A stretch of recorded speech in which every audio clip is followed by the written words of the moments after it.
आज हम बात करेंगे नेगोशिएशन के बारे में। अगर तुम बेटर डील्स चाहते हो तो तुमको नेगोशिएशन बढ़िया करना ही होगा। तो इस वीडियो में मैं 4 मोस्ट इफेक्टिव नेगोशिएशन टेक्निक्स के बारे में बताऊंगा जो कि तुम्हारे नेगोशिएशन गेम को मैसिवली इंप्रूव कर देगा। इनमें से लास्ट टेक्निक मेरी पर्सनल फेवरेट है, उसको मिस बिल्कुल मत करना, वो हमेशा काम करेगी।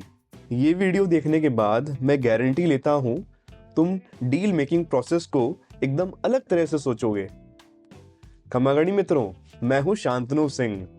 मैं भी नेगोशिएशन से बहुत ज्यादा डरता था, पर अब नहीं, क्योंकि ये टेक्निक्स फॉलो करने से मैंने अपनी प्रोफेशनल लाइफ के अंदर बहुत सक्सेस देखी है और इन्हीं को मैं आपको भी समझाने आया हूँ। पर ये टेक्निक्स पर्सनल लाइफ के अंदर भी बेस्ट है। तो शुरू करते हैं। Tip number 1, test assumptions. हर नेगोशिएशन से पहले हम बहुत ज़्यादा सोचते हैं, शायद ऐसा है इसलिए ऐसा होगा। बहुत चीज़ें अज्यूम कर लेते हैं, पर एक टॉप नेगोशिएटर अपनी स्किल्स यूज़ करके इंफॉर्मेशन निकलवा लेता है। हर एक नई इंफॉर्मेशन से वो अपने अजम्पशंस टेस्ट कर लेता है कि क्या सही है और क्या है गलत। पर इसी स्टेप में बहुत सारे स्मार्ट लोग गलती कर देते हैं। उन्हें ऐसा लगता है कि वो सब कुछ जानते हैं और इसी वजह से उनको और कुछ पता करने की जरूरत नहीं है।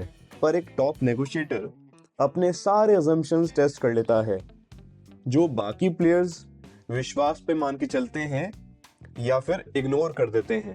लेकिन इस इंफॉर्मेशन का करेंगे क्या? अगर थोड़ा डीप में समझें तो नेगोशिएशन के सिर्फ 2 ही पार्ट्स होते हैं। पहला है इंफॉर्मेशन इकट्ठा करना and second part is behaviour influence करना। जो भी इंफॉर्मेशन हमको मिलती है हम उसी की बेसिस पे डिसीजन ले पाएंगे और अगले का बिहेवियर इन्फ्लुएंस कर पाएंगे।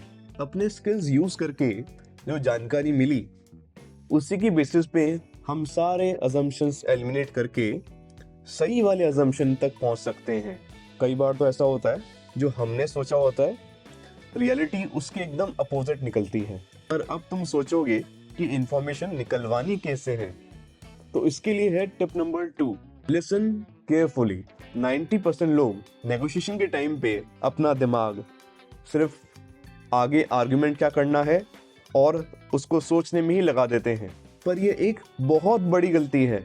साइकोलॉजी स्टडीज के अकॉर्डिंग हम एक बार में अराउंड 7 पीसेस ऑफ इंफॉर्मेशन को ही अपने माइंड के अंदर रख पाते हैं। तो इसका मतलब ये हुआ कि हम अच्छे से सुनते नहीं हैं कि अगला क्या बोलना चाहता है या क्या बोल रहा है।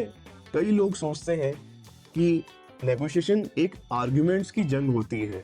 ये वही लोग हैं जो अपने ही थॉट्स में प्रीऑक्यूपाइड रहते हैं और अगले का पॉइंट ऑफ व्यू नहीं समझ पाते हैं। जब वो बात कर रहे होते हैं तो उनका सारा ध्यान सिर्फ नेक्स्ट उनको क्या बोलना है इसी पे चले जाता है।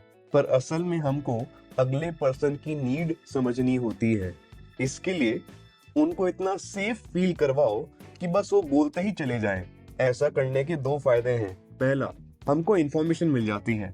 दूसरा, अगले का दिमाग भी थोड़ा सा शांत हो जाता है। जब दिमाग शांत होता है तभी असली बात शुरू होती है। नेक्स्ट टिप बताने से पहले एक बहुत ही इंपॉर्टेंट मिस्टेक के बारे में बात कर लेते हैं जो ऑलमोस्ट सबसे ही हो जाती है।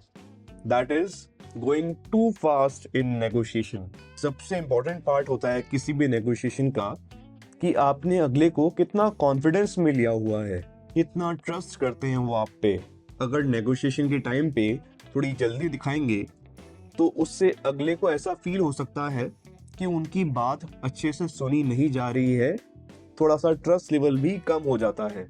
इसीलिए पूरी प्रोसेस को स्लो करना बहुत ही ज्यादा इंपॉर्टेंट हो जाता है। काफी रिसर्चर्स कहती हैं कि जितना ज्यादा टाइम स्पेंड करती हैं 2 पार्टीज किसी नेगोशिएशन में, उतना ही ज्यादा उनके बीच में ट्रस्ट फैक्टर बढ़ता है। इसका मतलब उतने ज्यादा चांसेस डील क्रैक होने के। कम्युनिकेशन में वर्ड्स उतना ज्यादा मैटर नहीं करते हैं जितना कि उनको कहने का तरीका क्या है।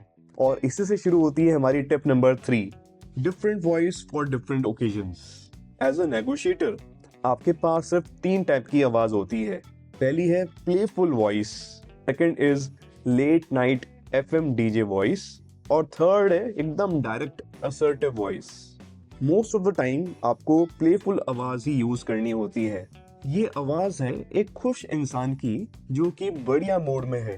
इसको यूज करने का एक ही तरीका है, आपको बस स्माइल करके बात करनी है।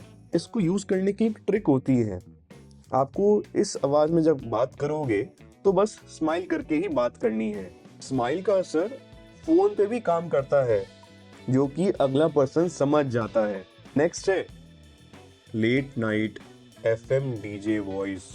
इसमें आपको धीरे बात करनी होती है। धीरे बोलने से आप ये सिग्नल देते हो कि आपने सिचुएशन कंट्रोल में रखी है। इसमें सेंटेंस इस तरह से बोलना है कि वो क्वेश्चन जैसा ना लगे।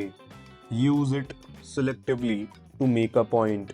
लास्ट में है डायरेक्ट असर्टिव वॉइस, जो कि आपको रेयरली यूज करनी है, क्योंकि इसे यूज करने से आप अगले को गुस्सा भी दिलवा सकते हो। तो अब तक हमने ये सीखा है कि नेगोशिएशंस के टाइम पे हमारे सारे अजम्पशंस टेस्ट होने चाहिए। अगला क्या कह रहा है हमको ढंग से सुनना है, और अपनी बात कहने का तरीका क्या है उस पे ध्यान देना है। पर लास्ट में एक ऐसा मेथड जिससे आप अगले को बोलते रहने पे मजबूर कर सकते हो। Technique number 4, use mirroring. ये टेक्निक एक्चुअली में बस नकल बनाने की है। नहीं, आपको मिमिक्री नहीं करनी है। सामने वाले के लास्ट के या फिर मोस्ट इंपॉर्टेंट 2-3 वर्ड्स को रिपीट करना है। अगर बॉस बोले ये प्रोजेक्ट हमको 3 दिन में ही कंप्लीट करना है, तो आपको बस बोलना है माफ करना 3 दिन में। ऐसा करने से आप अगले को मजबूर कर देते हो अपना पॉइंट ऑफ व्यू समझाने के लिए। क्या पता वो बोलते बोलते कुछ ऐसी इंफॉर्मेशन आपको दे दें जिसका आप यूज कर पाओ फ्यूचर के अंदर। लास्ट के 2-3 वर्ड्स रिपीट करने से हम हमारा लाइकनेस फैक्टर भी बढ़ा देते हैं। इसलिए ये टेक्निक रियल लाइफ के अंदर 100% इफेक्टिव है। इसको आज ही यूज करना normal day to day life में, and see the difference yourself. तो ये थी कुछ नेगोशिएशन टिप्स अभी के लिए। आई होप इसमें से आपको कुछ वैल्यू मिली होगी। अगर आपको भी रियल लाइफ स्किल्स डेवलप करने हैं, please subscribe to my channel. मिलते हैं नेक्स्ट वीडियो में। बाय।